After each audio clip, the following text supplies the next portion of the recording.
Dan top news berita terakhir ini adalah PNS gitu ya, yang tampaknya akan semakin happy nih karena pemerintah ini memastikan bahwa dana pensiunan PNS akan diterapkan dengan jumlah iuran pasti atau fully funded.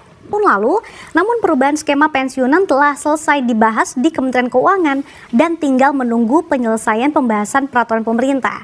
Nah, skema Dapen PNS Pay as you go yang masih berlangsung hingga saat ini adalah skema dana pensiun dari hasil iuran PNS sebesar 4,75% dari gaji yang dihimpun tabungan dan asuransi pegawai negara atau TASPEN ditambah dengan dana dari APBN. Sementara dengan skema fully funded, uang pensiunan yang diterima PNS bakal lebih besar nih, karena iuran yang dikenakan adalah persentase dari take home pay yang jumlahnya lebih besar. Sehingga yang pensiunan yang diterima jumlahnya yang lebih sebesar dari skema saat ini. Pasalnya skema fully funded, selain diambil dari persentase take home pay, rediviut pembayarannya juga akan dibayarkan patungan antara PNS dan juga pemerintah sebagai pemberi kerja. Gaji dan sebagainya itu APBN kita untuk 2025 itu sudah kita desain untuk siap apabila itu dilakukan ya, tetapi keputusannya sesuai dengan komitmen Prabowo itu diserahkan kepada Presiden. Kapannya atau berapanya dan sebagainya itu nanti Pak Prabowo yang akan siap. Presiden memastikan gaji PNS anggota TNI Polri naik, itu uang pensiun PNS juga naik. Kepastian kenaikan disampaikan Presiden dan nota keuangan di DPR. Sore ini kita akan mengulas ya dengan peneliti senior Indef, Profesor Didi Rahbini. Selamat sore Prof Didi. Sore, Assalamualaikum. Waalaikumsalam. Prof Didi, Presiden akan menaikkan gaji PNS uang pensiun. Apakah kebijakan ini tepat dilakukan di tengah situasi ekonomi kita yang belum stabil? Pertama, tidak apa-apa ya. Saya yakin Ibu Sri Mulyani sudah menghitung ya. Tetapi untuk bertanya apakah pegawai itu bisa produktif atau tidak, jawabannya tidak. Ini penyesuaian saja, sebab pegawai negeri itu sudah salah sejak awal. Jadi rekrutmen guru, pegawai negeri itu rekrutmen paling apa ya? Paling primitif. Tidak ada standar di masa-masa lalu itu. Guru-guru di waktu lalu itu 20-30 tahun yang lalu itu buruk sekali, kualitasnya rendah sehingga kualitas murid-muridnya juga rendah, sehingga IQ orang-orang Indonesia itu juga rendah, ya setara dengan Afrika. Itu problem yang dihadapi oleh birokrasi pegawai negeri kita. Ya. Memang ada 1-2 tapi terbatas, seperti Kementerian Luar Negeri pusat itu rekrutmennya itu sangat selektif ya. Bank Indonesia, tapi secara umum jutaan yang lain itu kualitasnya rendah ya, dan bahkan sisa-sisa dari tenaga kerja yang sudah masuk secara profesional di tempat-tempat dunia usaha, perbankan dan lain-lain. Itu problem yang kita hadapi. Bandingkan dengan Singapura ya bumi dengan langit. Nah, ini perlu reformasi ya, perbaikan-perbaikan secara bertahap. Oke, jadi apakah akan membuat ataupun menggenjot produktivitas ASN menurut Prof Didi itu tidak akan terjadi ya? Jawabnya tidak. Ini sudah penyakit lama, diberi kenaikan 8% tidak. Oke. Jawabnya tidak. Bahkan yang naik ratusan persen seperti bea cukai dengan pajak itu kan busuk di belakangnya. Sudah eselon atasnya 100 juta, itu hampir 100 juta gajinya. Tapi korupsinya nomor 1 itu kalau dilombakan.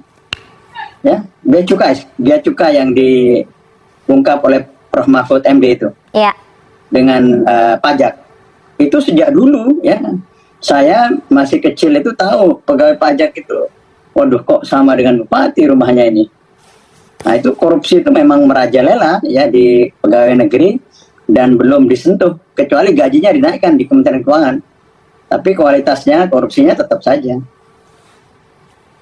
Prof Didi, jadi alasan pemerintah ataupun alasan Presiden menaikkan gaji PNS demi menjaga agar pelaksanaan reformasi birokrasi itu alasannya nggak cukup kuat politik. Ya? Enggak ada. Ini politik saja. Ini politik yang dibungkus.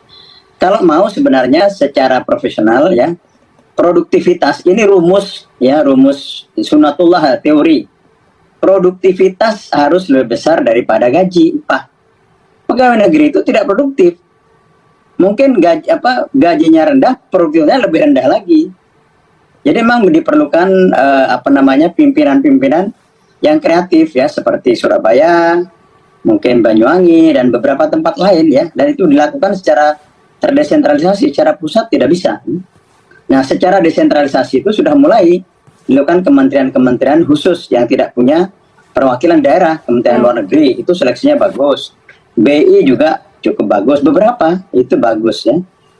Nah, ini nggak bisa secara massal, ini kan hiburan politik doang. Alasan politik itu apa maksudnya? Alasan politik yang dibungkus itu apa, Prof Didik, maksudnya? Untuk apa kemudian? Ya nggak ada dong. Ya nggak ada orang ini penyesuaian saja, bukan kenaikan gaji. Ini penyesuaian bahwa terlalu rendah, dinaikkan secara bertahap, diperbaiki kualitasnya. Oke. Apakah dengan ya, seperti saya dapat pensiun di DPR itu 3 juta, ya sudah saya terima. Baik. Perbaiki saja BPJS-nya, transportasi umumnya dan lain-lain. Prof Didi, apakah kemudian dengan menaikkan gaji PNS sebanyak 8% ini dapat